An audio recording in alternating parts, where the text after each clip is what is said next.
अस्सलाम वालेकुम, hope you guys are doing very well. तो हमने जो है वो special test of upper extremity शुरू करना था आज।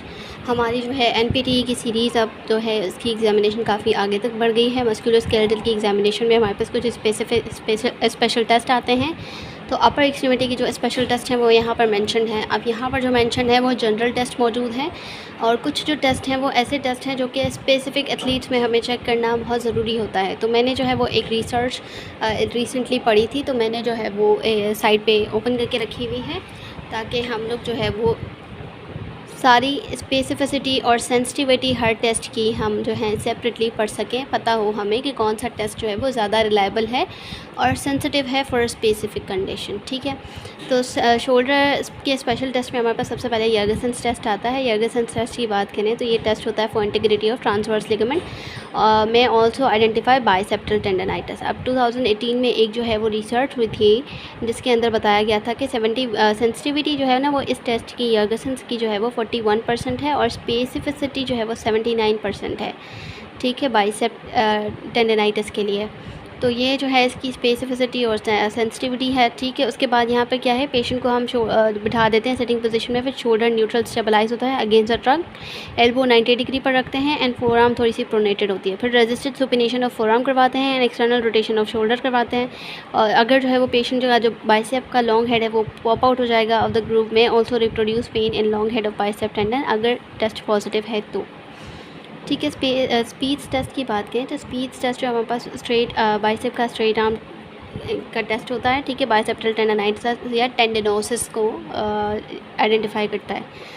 अब इसमें क्या है, पेशेंट सिटिंग या स्टैंडिंग पोजीशन में होगा with upper limb in full extension and fore arm supinated होगी, रेजिस्टेड होगी, shoulder flexion resisted shoulder flexion करवाएंगे। मैं also place shoulder in 90 degree flexion and push upper limb into extension. अब causing an eccentric contraction of bicep, तो इसमें जो है वो रिप्रोड्यूस होंगे सिम्टम्स के pain in long head of bicep tendon. तो टेस्ट क्या होगा, इंडिकेट करेगा पॉजिटिव टेस्ट करेगा। अब यहाँ पर हमारे पास जो है हम स्पीच टेस्ट की देख लेते हैं ज़रा सेंसिटिविटी और स्पेसिफिसिटी। ये रहा स्पीच टेस्ट। ठीक है, इसकी सेंसिटिविटी जो है ना वो 54% है और स्पेसिफिसिटी जो है ना वो बाइसेप पैथोलॉजी के लिए 81% है। ठीक है, यहाँ पर 81% है। ठीक है, उसके बाद हम आगे बढ़ते हैं, हमारे पास आ जाता है नी ईयर्स इम्पीचमेंट टेस्ट। नी ईयर्स इम्पीचमेंट टेस्ट जो है वो हमारे पास सॉफ्ट टिश्यू स्ट्रक्चर्स के लिए आ जाता है शोल्डर कॉम्प्लेक्स, जैसे कि लॉन्ग हेड ऑफ बाइसेप या सुप्रास्पाइनेटल का टेंडन आ जाता है। अब हमारे पास जो रोटेटिव कफ मसल्स होते हैं ना उसके लिए नी ईयर्स इम्पीचमेंट टेस्ट या हॉकिंस कैनेडी टेस्ट हम करवाते हैं पेशेंट को। अब हमारे पास जो है वो पेशेंट सिटिंग होगा, शोल्डर पैसिवली इंटरनली रोटेटेड होगी, देन फुली अबडक्टेड होगी। सिम्टम्स अगर रिप्रोड्यूस हो जाएंगे विद इन शोल्डर रीजन तो इसका मतलब है कि टेस्ट पॉजिटिव है। ठीक है, अब इसकी सेंसिटिविटी और स्पेसिफिसिटी की बात करें तो नियर साइंस 75% जो है वो सेंसिटिव है फॉर सब एक्रोमियल इम्पीचमेंट। ठीक है, सब एक्रोमियल के लिए नियर्स टेस्ट जो है वो करवाया जाता है अकॉर्डिंग टू दिस रिसर्च, और यहाँ पर जो है वो इन्होंने बाइसेप के लिए भी दिया है और नियर्स टेस्ट के लिए भी दिया है। ठीक है, सुप्रास्पाइनेटस टेंडन के लिए भी, और ज़्यादातर जो रिसर्चेज है ना वो इसको सपोर्ट करती हैं सुप्रास्पाइनेटस टेंडन को। लेकिन अगर इसकी स्पेसिफिसिटी की बात करें तो ये स्पेसिफिक टेस्ट है फॉर सब एक्रोमियल इम्पीचमेंट। ठीक है, सेंसिटिव और हॉकिंस कैनेडी जो है वो 80% सेंसिटिव है फॉर इसकी सब एक्रोमियल इम्पीचमेंट की। ठीक है, अब सब एक्रोमियल के जो स्ट्रक्चर्स होते हैं हमारे पास बर्सा भी हो सकता है और हमारे पास रोटेटिव कफ के मसल्स भी हो सकते हैं, जिसमें हमारे पास सुप्रास्पाइनेटस, इंफ्रास्पाइनेटस, टीरीज माइनर हो सकता है, और हमारे पास जो है सिट्स के जो मसल होते हैं जैसे कि supraspinatus, infraspinatus, teres minor muscle होता है और सब स्कैपुलरिस मसल होता है। ठीक है, उसके हमारे पास यहाँ पर सब एक्रोमियल के वहाँ पर ज़्यादातर स्ट्रक्चर्स मौजूद होते हैं। ठीक है, सब एक्रोमियल इम्पीचमेंट अगर वहाँ पर हो रही है तो वहाँ पर हम जो है वो नियर साइन करवाएंगे और हॉकिंस कैनेडी टेस्ट करवाएंगे। ठीक है, अब हॉकिंस कैनेडी टेस्ट यहाँ पर उन्होंने स्पेसिफिक कर दिया है फॉर एथलीट्स, लेकिन आप जनरली भी दोनों टेस्ट करवा सकते हो। अब नियर टेस्ट जो है वो हमारे पास बाइसेप के लिए भी हम कर सकते हैं, लेकिन इसकी मेजर जो है वो सब एक्रोमियल के लिए के स्ट्रक्चर्स के लिए है। अब सुप्रास्पाइनेटस के लिए एम्प्टी कैन टेस्ट करवाते हैं। एम्प्टी कैन टेस्ट की इसके अंदर कोई स्पेसिफिसिटी या सेंसिटिविटी इस स्पेसिफिक रिसर्च में मौजूद नहीं है, तो इसकी सेंसिटिविटी और स्पेसिफिसिटी मैं आपको फ़िलहाल नहीं बता रही हूँ, लेकिन मैं इंशाल्लाह शॉर्ट्स में ज़रूर शेयर करूँगी। ये जो है टीयर होता है इम्पीचमेंट टीयर और इम्पीचमेंट हो जाए फॉर सुप्रास्पाइनेटस टेंडन या पॉसिबल सब स्कैपुलर नर्व न्यूरोपैथी। ठीक है, अब ये जो है एम्प्टी कैन टेस्ट न्यूरोपैथी को भी बताएगा और जो है मसल टेंडन का जो है इम्पिंजमेंट उसको भी आइडेंटिफाई करेगा। अब पेशेंट सिटिंग में होगा with shoulder at 90 degree and no rotation, ठीक है। रेजिस्ट शोल्डर अबडक्शन करवाएंगे, then place shoulder in empty can position, ठीक है। एम्प्टी कैन की पोजीशन इस तरह की होती है ना पेशेंट की, हम लोग आर्म इस तरह से एक्सटेंड करवा के नीचे करेंगे, फिर हम उसको रेजिस्टेंस देंगे, ठीक है। Which is internal rotation and 30 degree forward horizontal abduction and resist abduction, differentiate whether pain is present between two positions, ठीक है। अब पेन रिप्रोड्यूस होगा, इसके अंदर जो है वो पेन हमारा रिप्रोड्यूस होगा इन सुप्रास्पेंटिस टेंडन, या वीकनेस होगी वाइल एम्प्टी कैन पोजीशन में। अब पेन जो है या सिम्टम्स जो है वो रिप्रोड्यूस हो जाएंगे तो हमारा एम्प्टी कैन टेस्ट पॉजिटिव आ जाएगा। फिर हमारे पास आ जाता है drop arm test. Drop arm test से पहले हम लोग जो है ना कुछ और टेस्ट को डिस्कस कर लेते हैं। जैसे कि हमारे पास यहाँ पर है क्रॉस बॉडी अडक्शन टेस्ट आ जाता है हमारा, ये हमारे पास एक्रोमियल इम्पेजमेंट के लिए होता है, ठीक है। एक्रोमियल प्रोसेस होता है उसकी इम्पेजमेंट के लिए होता है। जॉइंट के लिए पेनफुल आर्क टेस्ट होता है, ठीक है। पेनफुल आर्क टेस्ट सब एक्रोमियल इम्पेजमेंट के लिए किया जाता है। फिर जॉब टेस्ट होता है, लेग साइन होता है, उब्राइंस टेस्ट होता है। इसकी सेंसिटिविटी और स्पेसिफिसिटी हम इसमें बात कर लेते हैं कि हमारे पास यहाँ पर सेवरल टेस्ट में हमारे पास नियर्स टेस्ट हमने कर लिया। पेनफुल आर्क टेस्ट की बात करें तो ये 80% की स्पेसिफिसिटी होती है सब एक्रोमियल इम्पेजमेंट के लिए, ठीक है। अब एप्रीहेंशन टेस्ट हमारे पास दो होते हैं, एंटीरियर एप्रीहेंशन होती है और पोस्टीरियर एप्रीहेंशन होती है, जो कि यहाँ पर मौजूद है, एंटीरियर एप्रीहेंशन और पोस्टीरियर एप्रीहेंशन, ठीक है। इसको हम लोग जो है लेटर ऑन डिस्कस करते हैं। अब इसके लिए एप्रीहेंशन टेस्ट की जो है स्पेसिफिसिटी और इन्होंने जो है नहीं बताई है, लेकिन हैज़र्ड रेशियो इन्होंने बताया हुआ है 2.96 होता है फॉर एंटीरियर शोल्डर इंस्टेबिलिटी, ठीक है। उसके बाद जॉब टेस्ट इन्होंने बताया हुआ है। जॉब टेस्ट हम लोग करवाते हैं सुप्रास्पेंटिस टीयर के लिए फुल थिकनेस मतलब कंप्लीट टीयर तकरीबन बात कर रहे हैं। तो इसमें क्या होता है, जॉब टेस्ट में सेंसिटिविटी इसकी बताई गई है 52.6% और इसकी स्पेसिफिसिटी है, ठीक है, 82.4% के। हम लोग सुप्रास्पेंटिस का टीयर अगर फुल थिकनेस तक चेक करना है तो हम जॉब टेस्ट करते हैं, ठीक है। कंफर्म्ड ऑन आर्थ्रोस्कोपी पे कंफर्म हो जाएगा। लेग साइन की बात करें तो हाईली सेंसिटिव और स्पेसिफिक होता है for combined full thickness of supraspinatus और इंफ्रास्पेंटिस का टीयर। मतलब इस एक स्पेसिफिक लेग साइन के टेस्ट से आपको सुप्रास्पेंटिस और इंफ्रास्पेंटिस दोनों के फुल थिकनेस के टीयर की पता चल जाएगी, जिसकी स्पेसिफिसिटी और जो है वो सेंसिटिविटी बहुत ज़्यादा है as compare to other test.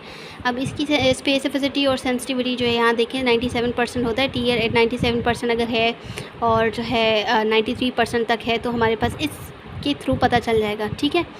उसके बाद स्पीड टेस्ट की हम ऑलरेडी बात कर चुके हैं। अब स्पीड टेस्ट हमने पीछे बात की थी। स्पीड टेस्ट की इन्होंने यहाँ पर सेंसिटिविटी बताई हुई है 54%, स्पेसिफिसिटी बताई हुई है 81%, ठीक है। फिर anterior slide test and O'Brien's active compression test होता है। डिस्क्राइब होता है for superior labrum anterior posterior tear with inconsistent reliability. अब उसके बाद हमारे पास जो है ये हमारे पास लेबरल टीयर के लिए हम लोग जो है ओबराइंस टेस्ट करवाते हैं, ठीक है। उसके बाद हमारे पास क्रॉस बॉडी अडक्शन टेस्ट आता है, ये हमारा होता है एक्रोमियोक्लेविकुलर जॉइंट पैथोलॉजी के लिए। अब इसकी सेंसिटिविटी और स्पेसिफिसिटी बहुत ज़्यादा है, ठीक है। 77% की सेंसिटिविटी है, 79% की जो है स्पेसिफिसिटी है for this pathology, acromioclavicular joint की पैथोलॉजी के लिए। अब ये हमारी जो रिसर्च है ना, ये कॉम्प्रिहेंसिव एग्जामिनेशन फॉर एथलीट हुई थी, स्पोर्ट्स हेल्थ में जो है वो हुई थी एथलीट के ऊपर 2018 में।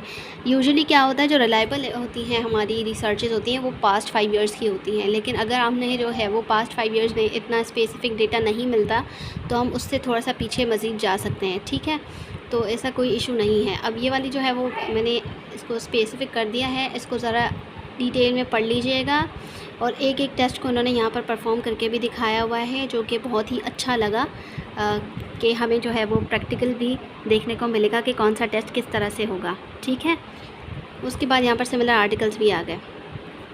अब हम आगे बढ़ते हैं। उसके बाद हमारे पास ड्रॉप आर्म टेस्ट था। ये टीयर बता रहा होता है full rupture of rotator cuff. Patient setting होता है with shoulder passively abducted 120 degree. Patient instructed होता है slowly to bring arm down to side, ठीक है। गार्ड करेंगे patient arm from falling in case it gives away. Patient अगर unable to lower arm back down to side, patient अगर अपनी arm को lower नहीं कर सकता साइड की तरफ तो फिर हमारे पास ड्रॉप आर्म टेस्ट पॉजिटिव आता है, ठीक है। उसके बाद हमारे पास पोस्टीरियर इंटरनल इम्पीचमेंट टेस्ट आ जाता है। इस टेस्ट सब टेस्ट का मैं आपको बताऊंगी कि जो है एक बार जो है इनका प्रैक्टिकल आप लोग ज़रूर देखें, इससे जो है वो आपको हेल्प मिलेगी। एक तो आपको टेस्ट बहुत आसानी से समझ आएंगे, सेंसिटिविटी और स्पेसिफिसिटी मैं आपको ऑलरेडी बता चुकी हूँ जिन जिन टेस्ट की मुझे मिली थी, ठीक है। बाकी अगर हम स्पेसिफिक एक एक टेस्ट की सेंसिटिविटी और स्पेसिफिसिटी देखेंगे तो हमारे पास बहुत ही टाइम लग जाता है, बहुत टाइम कंज्यूमिंग भी होता है। लेकिन फिर भी मैं कोशिश करूँगी कि जिन जिन टेस्ट की मुझे स्पेसिफिसिटी या सेंसिटिविटी पता चलेगी वो मैं शेयर करती जाऊँगी, ठीक है। फिर पोस्टीरियर इंटरनल इम्पीचमेंट टेस्ट की बात करें तो identifies impingement between rotator cuff and greater tuberosity और पोस्टीरियर ग्लेनोइड एंड लेब्रम, ठीक है। अब पोस्टीरियर इंटरनल इम्पीचमेंट टेस्ट यहाँ पर मल्टीपल स्ट्रक्चर्स की बात कर रहे हैं कि हमारे पास जो है वो रोटेटर कफ मसल आ जाएंगे, ग्रेटर ट्यूबरोसिटी आ जाएगी, ठीक है, और ग्लेनोइड कैविटी आ जाएगी एंड लेब्रम आ जाएगी। अब ये जो है ना वो मल्टीपल स्ट्रक्चर्स को टारगेट कर रहा है, तो हम अपने पेशेंट को सुबाइन पोजीशन में ले जाना है, उसका शोल्डर जो है वो मूव करना है टू 90 डिग्री अबडक्शन में, मैक्सिमम एक्सटर्नल रोटेशन करवाएंगे and 15 to 20 degree horizontal abduction करवाएंगे। अगर जो है वो सारे के सारे सिम्टम्स रिप्रोड्यूस हो जाते हैं इन पोस्टीरियर शोल्डर ड्यूरिंग टेस्ट तो टेस्ट पॉजिटिव होगा। क्लंग टेस्ट हमारे पास आ जाता है, ये ग्लेनोइड लेबरल टीयर को बता रहा होता है, इंडिकेट कर रहा होता है, ठीक है। इसमें पेशेंट को हम सुपाइन पोजीशन में लेकर जाएंगे, शोल्डर जो है वो फुल अबडक्शन पोजीशन में होगा, ठीक है। पुश करेंगे ह्यूमरल हेड को anteriorly while rotating humerus externally. अब audible clunk is heard while performing the test. अब क्लंग जो है वो एक वॉइस मतलब हमें आवाज़ सी आएगी तो वो पॉजिटिव टेस्ट होगा हमारा, ठीक है। फिर एंटीरियर एप्रीहेंशन टेस्ट हो, पोस्टीरियर एप्रीहेंशन टेस्ट।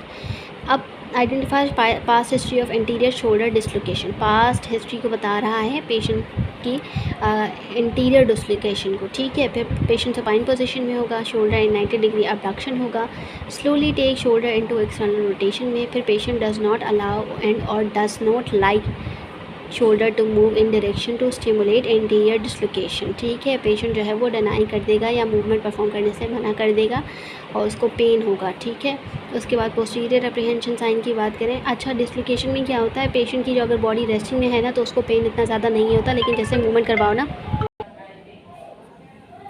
ठीक है। हमारे पास जो है इसमें पोस्टीरियर एप्रीहेंशन की बात करें तो ये identify pass history of posterior shoulder dislocation. Patient जो है वो सुपाइन पोजीशन में होगा विद शोल्डर अबडक्टेड होगा 90 डिग्री में और इन प्लेन ऑफ स्केपुला, ठीक है। स्केपुला स्टेबलाइज होगा by table, place a posterior force through shoulder via force on patient's elbow while simulating simultaneously moving shoulder into medial rotation and horizontal adduction.